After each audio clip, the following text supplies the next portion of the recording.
COVID-19 has ravaged healthcare systems the world over. Even countries with supposedly robust healthcare services have been reported as close to collapse. Collapse. It's a term we've heard a lot, conjuring up imagery of victims with no help to turn to, hospitals with no beds, staff with no equipment. But different people mean different things when they say a healthcare system has collapsed. So collapse is not necessarily a term we would use outside the humanitarian setting. So we would say, for example, that the health systems in Syria or Yemen have collapsed. If I were to put it in layman's terms, I would say that collapse really referred to the inability of the health system to be able to respond to a crisis like COVID, and is not able to meet the needs of people that they serve. That ability has been jeopardized throughout the pandemic, with regular headlines describing healthcare systems struggling to meet the needs of the populace. October 2020, teenage healthcare students are recruited to assist frontline staff in the Czech Republic. December, across the US, 200 hospitals have run out of ICU beds. A third of all hospital ICUs are at 90% capacity or higher. January 2021, the Brazilian city of Manaus ran out of oxygen, key treatment for severe COVID sufferers with deadly consequences. March, France uses specially equipped trains to move severe COVID patients from overwhelmed hospitals to those in less affected areas. The issue with COVID-19 is that it has affected every part of the global healthcare system. In at least some parts of nearly every country, at some point, there has been a scramble for supplies and shortages in PPE and vaccines. Infections among frontline workers have added to the strain. When there's a sudden shock, as in a pandemic, not all parts of the healthcare system are affected equally.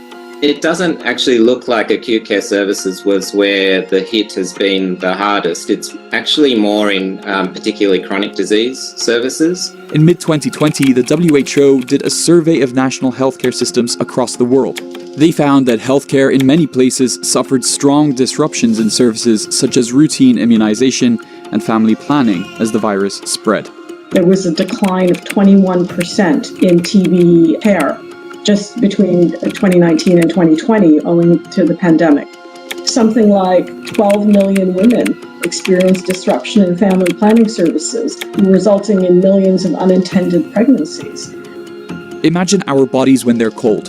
They'll divert blood away from the less essential extremities to protect its core.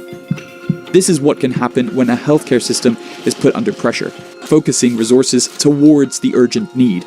It's a fluid process. We've seen on the media the images of overflowing hospitals unable to meet demand, inadequate oxygen supplies, infected healthcare workers because of lack of personal protection equipment. These are the sorts of images of a system in collapse in popular terms. But what to me it doesn't really capture is the continual adaptation and response that's going on amongst health systems. WHO report also found the number one reason for services being disrupted wasn't staff being reassigned to help tackle COVID, but patients not showing up.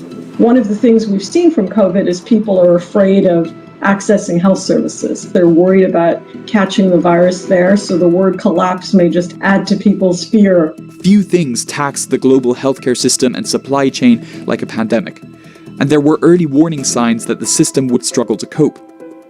The Ebola epidemic that began in 2014 killed over 11,000 people across West Africa.